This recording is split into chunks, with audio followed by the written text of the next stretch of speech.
Easy. Hey Todd, I hope you're well, mate.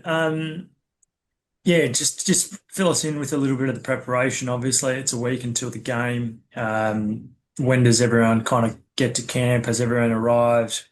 And what kind of lessons did the group learn from the AUNZ kind of game on Saturday night? Yeah, welcome everyone. Yeah, everyone, all the staff just arrived this morning. There's been some staff that's come straight from the Adelaide game, so they've been here just prepping, getting things ready for the boys to come in this afternoon. So they should start arriving from now to mid-afternoon, and then we'll have a couple of meetings later this afternoon and after dinner. And just on kind of lessons from AUNZ game, you were there in the coaching box, so I imagine there would have been a bit of feeling right the way through. So what did you learn from it? Yeah, look, I think it was a really good week from what I observed and listened to. The week went really well. I think look, the players would be more disappointed than anyone, but I think from the coach's point of view, in some aspects of the game, we just didn't turn up. I think mentally, we're just a little bit off the pace. If you don't defend that first kind of crash or collision, they get on a bit of a roll. It's really hard to stop. And yeah, there was some stuff that the team was really disappointed about, like just not being engaged fully, like those quick line outs. That's happened a couple of times now. I think in Perth there was a quick tap and they scored. So just not being really engaged for the full 80 minutes was something they talked about. But yeah, I think look, the prep was good, but it's all about performance. I think the boys and the coaches were really disappointed. There's been a bit of talk around maybe Kirtley being captain. Like, when are you going to potentially finalise that kind of leadership role? Yeah, look, he's definitely in a leadership role there, especially being in the position he's playing, but also he's got a bloody heap of experience. So he's naturally goes into that leadership role. There's a couple of other players there with that we could have as well. You got Andy at fullback, you got Luke Kahn, Darcy Swain as well. So that's probably a really good group actually to start with. But yeah, he's really motivated to play. I think to play this. This is the boys are the boys are making history. Really, they're part of history. This team's never been. A team like this has never assembled before. Will it happen again? Will it happen again? Probably not.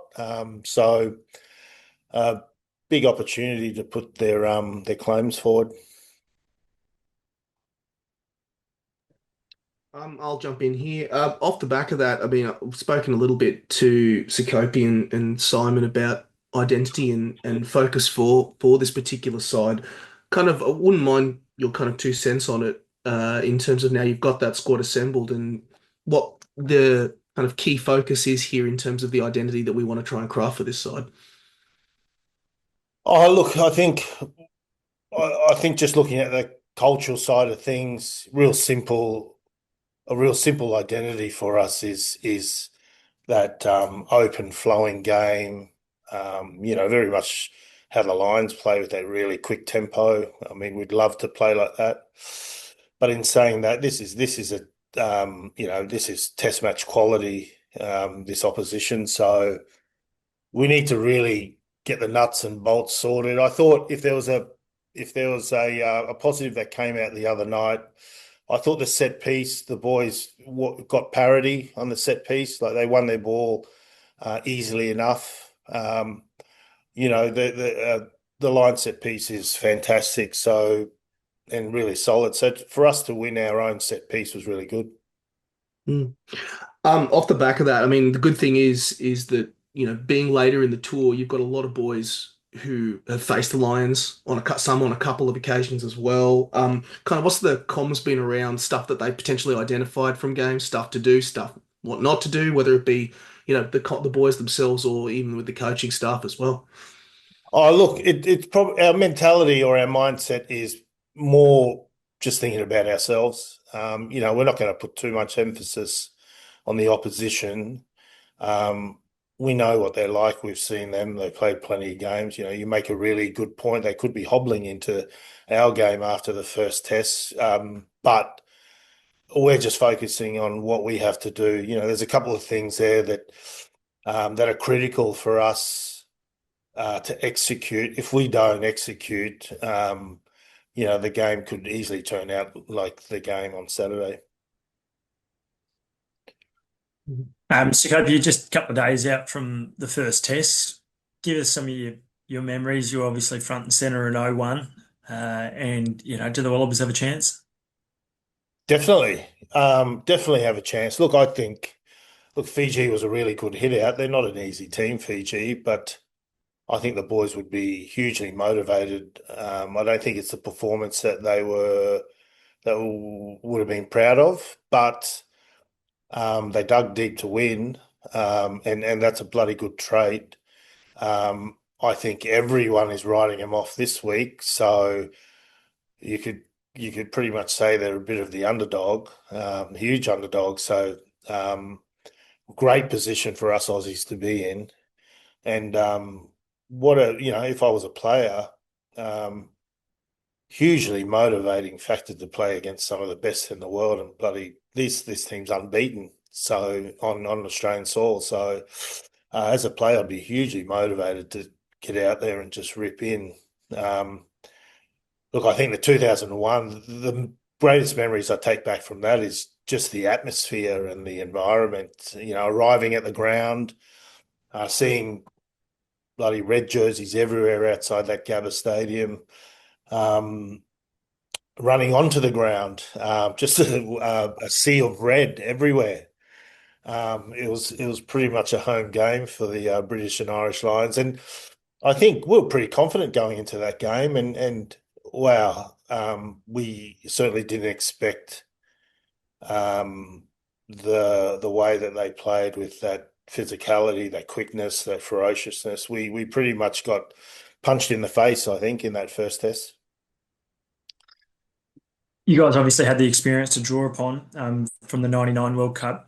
What did James O'Connor's spoken about that he thought that the Lions series has been, it's almost bigger than a World Cup because of the intensity of it all. How did you kind of compare the two? That three-game series against the Lions was probably the toughest series that I played in. Yeah, like World Cups, really maybe a semi-final and final is probably two of the hardest games. The pool games look back then they were quite easy, but certainly, the three games against the Lions was of high quality. Probably the hardest foot rugby I played week to week. And just on the back row mix, Rob Valetini's kind of been in doubt for the last couple of weeks. He obviously missed that Fiji game. Harry Wilson's there. There's questions as whether or not he's going to be given the captaincy. Have you got a feeling around kind of what back row mix you would want and how significant a blow it would be if Bobby V wasn't there? It'd be a huge blow if he wasn't there. He's been one of our most consistent players for the last 3 to 5 years. Really love the way he plays, aggressive. He's direct, and we certainly need his brutality around the ball carry and the defense. Um, Being a big fan, I think Wilson's been playing his best footy the last couple of years. So I think him with McWright, I think they're the three. And I who's the number 8 from the Waratahs? If Laney Gleeson, yeah. Yeah, Lange Gleeson, he's had an unbelievable year. I just thought his work rates improved a lot, but his ball carrying's been really good this year for Waratahs. I thought he's been fantastic. they're probably the four I would go with. But I mean, it's yeah, they just got to. I think the four of them with the right mindset, they could certainly do the job. Do you kind of want to see them turn it into a bit of a scrap? And do like, everyone is expecting the Lions to win, but the couple of times that they've struggled, been kind of really hotly contested at the breakdown or a couple of the up and unders that they haven't dealt with. Like, how would you beat them?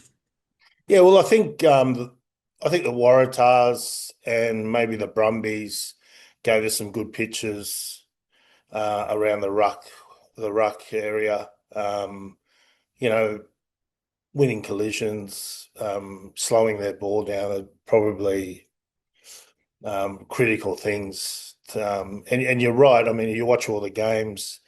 I think those 2 points I just said, that's what everyone's going to say, but it's easier said than done, isn't it? Toto, you mentioned the Wallabies back row. What do you kind of make of your own back row, the players that you've got at your disposal? You got some pretty big bodies there, and a lot of them have got test experience. Yeah, Not well, all have. we've got actually a good squad. We haven't actually picked the team yet, but there's some really good players there. I was observing the Australian New Zealand team last week, and they had a bloody good back row as well, Melissa. But it didn't transform onto the field. And I thought they were outplayed by the Lions back row. Look, for us, I think whoever plays, we've certainly got good players. Whoever plays and whoever comes off the bench, I think the big thing for us is just making sure we got the right attitude, the right mindset, um, and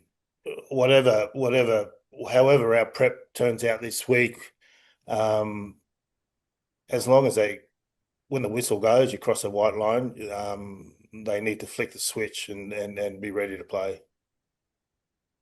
I imagine after that result that no one's really giving you guys much chance of an upset, but you reckon you've got the cattle there to cause a bit of a boil over?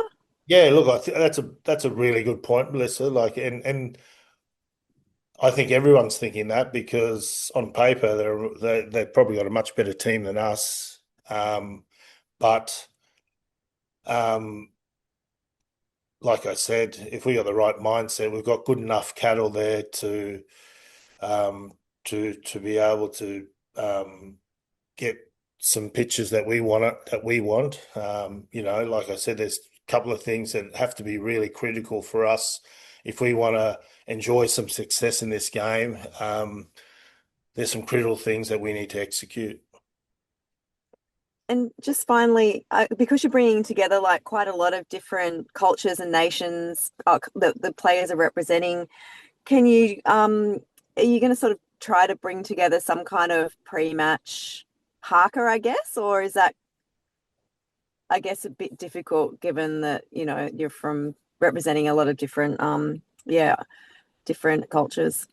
Yeah, I think someone already asked that question a couple of weeks ago. Yeah, look, we're going to discuss that tonight.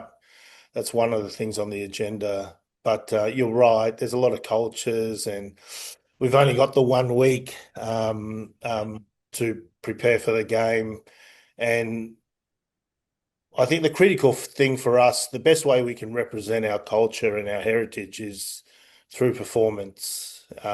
So, yeah, we'll discuss and see what the boys decide. Actually, just one more thing. Did you say you're looking at Andy Muirhead as a fullback? Yes, outside back, fullback wing. We're not too sure yet. We've got a squad. We kind of only finalised the squad yesterday.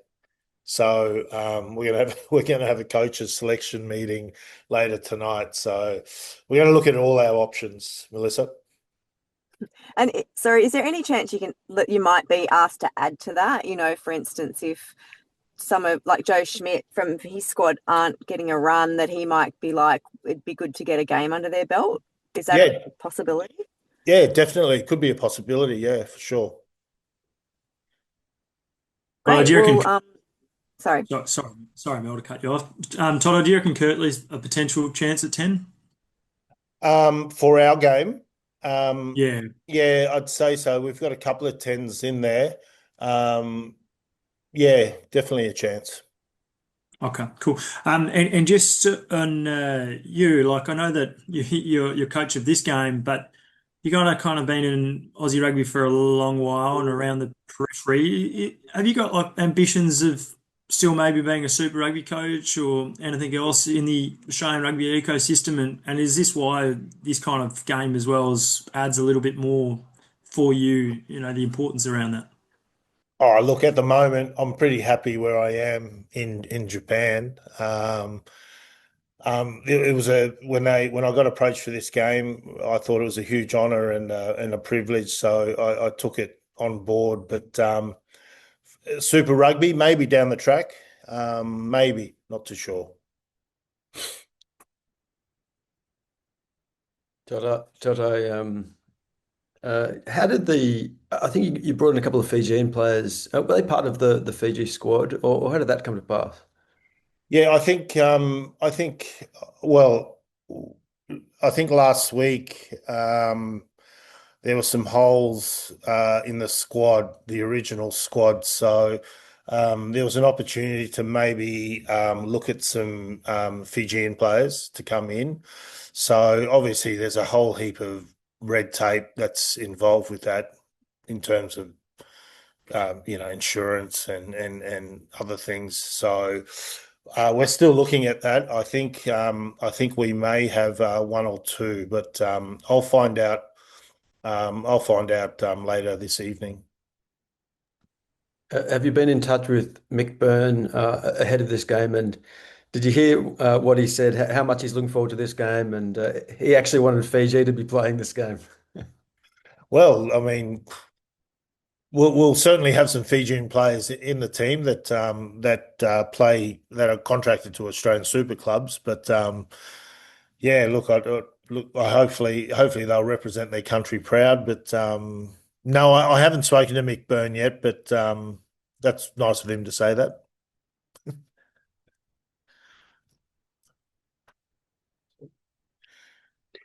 I'll jump in with one additional question. I mean, obviously the obvious answer to this question is that you want to win this game. But also, I mean, it's such a great opportunity in terms of having First Nations and Pacifica players play in big fixtures like this, and it's another opportunity for Pacifica players to, be more exposed to more rugby, be exposed to more, kind of higher levels of game.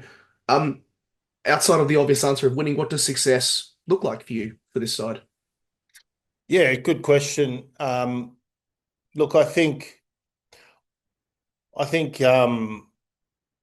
for us, um, the whole purpose of this is obviously to put their front foot forward for higher honours. We've got fringe Wallaby players, we've got fringe Super Rugby players. So this is a massive opportunity to showcase their talent. And for that to happen, performance is the key. And I think also performance is the best way also to represent our culture and our heritage, where we come from, our families, represent people who have helped us get into this position. The score at the end of the day, look, we'd love to win, but if we can put a performance together that the boys are really, really proud of, given 100%, given all they've got, that's all we can ask for. Like I said, we'd love to win. Wouldn't that be a great fairy tale?